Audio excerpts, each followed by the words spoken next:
Welcome to Quiet Minds, the podcast. My name is Vanessa, and I'm your host. If you've been here before, welcome back. And if you're new to the channel, then welcome. So, this is a podcast where we dive deep into the world of introversion and we explore ways to thrive as an introvert in an often extroverted world. And today, we're going to talk about a topic that resonates with many introverts, and it's people pleasing. So, we'll discuss why introverts might fall into the trap of people pleasing, and more importantly, how they can learn to stop. So, introverts are seen as very thoughtful, empathetic, kind, and really good listeners. And a lot of times people feel safe in their energy. So, even strangers will confide very deep, vulnerable stories with them. It's just because of that feeling of safety, right? So, these are very beautiful and wonderful traits to have. However, it could also make some introverts prone to people pleasing. So, let's explore why do introverts people please? And here are a few reasons. And the first one is a desire for harmony. And introverts, we know we prefer peaceful, harmonious, calm environments. So, any conflict and confrontation can be very draining. So we might unconsciously go out of our way to keep others happy and to keep the peace just to avoid tension. Another reason is empathy. So introverts tend to be very highly empathetic, and it means that they can easily pick up on other people's feelings and emotions. And this empathy can actually drive an introvert to prioritize other people's needs above their own, just so somebody else doesn't feel uncomfortable or upset. However, oftentimes it just leaves us feeling upset. Another reason, fear of rejection. Many introverts fear rejection or disapproval, right? So we might think that by pleasing others, we can secure their acceptance and avoid the pain of being judged or excluded. And a lot of times we think that we're people pleasing for someone else, right? We don't want someone else upset, but really we're people pleasing for our own selves. And it's deep and unconscious, but if we can kind of get to the root of it and see why we're acting in certain ways, then we can actually work on perhaps healing that part of us so we can transform into new ways that serve us better. Another reason is self-worth tied to others. So sometimes introverts might desire their sense of self-worth from external validation, and we might believe that being liked or appreciated by others confirms our value and our worth. This will lead one to constantly seek approval from other people through people pleasing. And I will say, a lot of times this is rooted from childhood. Perhaps there's a parent in their life that they never gained the approval of that parent, right? So they did all these things just for the parent to be proud of them and to accept them essentially, right? So when they didn't receive that from their own environment growing up, you seek it in external environments as you get older. And again, this is deep and unconscious. The ways that we operate are usually all stemming from our childhood. But when we have awareness and when we understand why we operate in a certain way, we can change it and we can shift it. Now, I just want to give a few examples of people pleasing. And the first one is always saying yes. So, agreeing to take on extra work or responsibilities, even when you're already overwhelmed. And it's just because you don't want to disappoint others or be seen as uncooperative, right?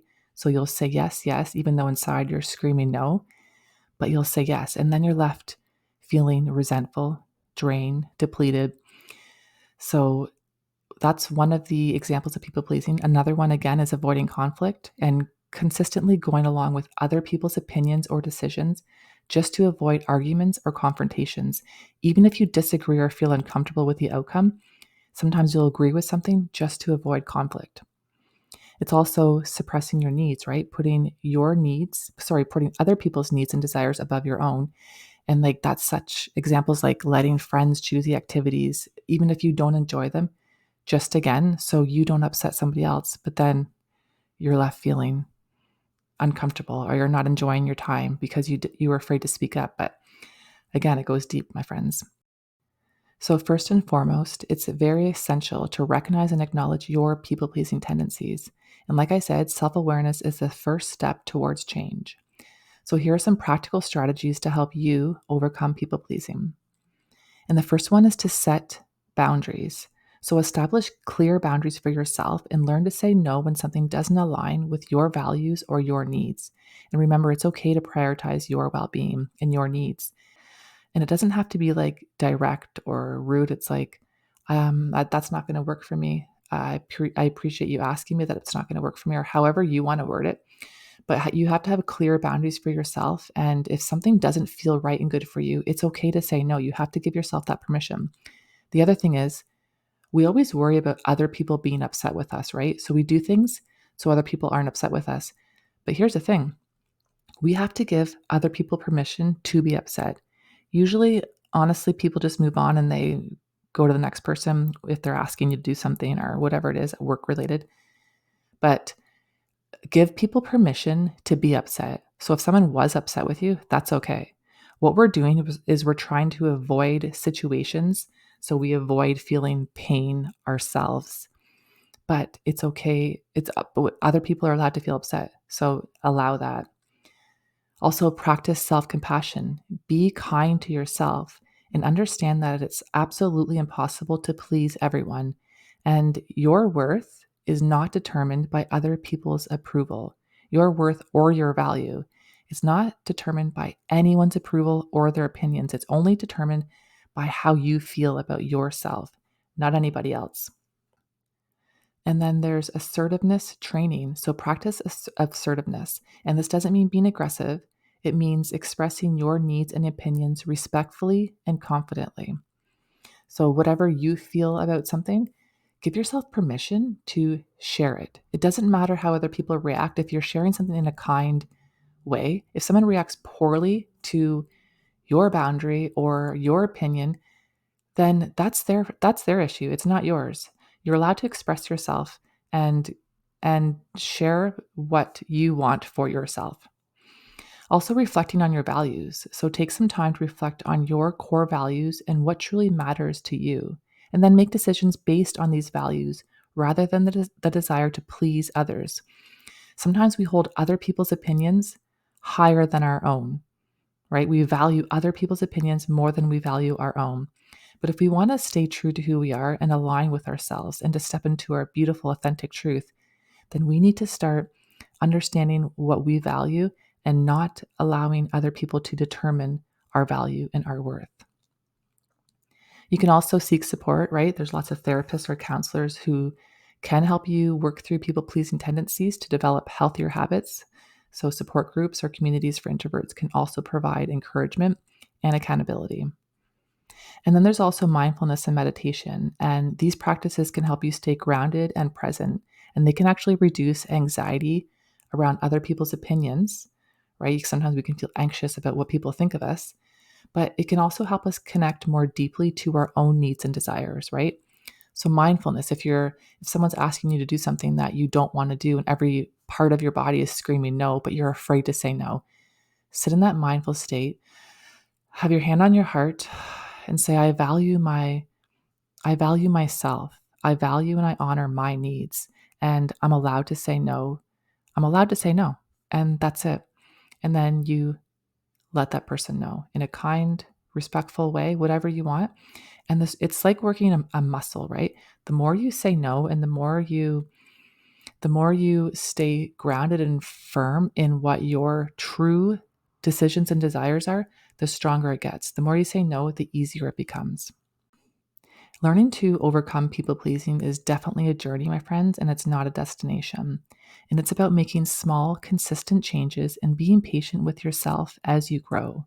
And just remember, you deserve to have your needs met just as much as everyone else.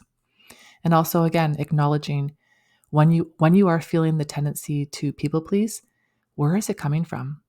Whose love and approval are you trying to gain from people pleasing? Because if we understand, like I said earlier, if we understand why we're operating in a certain way, we can actually shift and change that. So live in alignment with your true self, your true beliefs, your true values. And if somebody asks you to do something and it doesn't align with you, it doesn't feel right, you know it's going to make you feel resentful, then say no. It's okay to say no. You are at a point in your life where your opinions matter. and what you value and your needs and your desires, those all matter. And don't put somebody else's before your own, somebody else's needs and desires before your own. And I'm not saying that like when it comes to family or children, I'm not talking about that. I'm just talking about this innate desire that we have to people please just to gain approval from other people, when really we have to live for ourselves. And if we're not going to live for ourselves, then we're not truly fully living. So I think that's all I wanted to share with you guys today. Leave me feedback if this resonated you or if this helped you at all. And any topic ideas, as always, leave them in the comments below. And I think that's it. All right, my friends, just remember, stay true to who you are in your beautiful heart of hearts.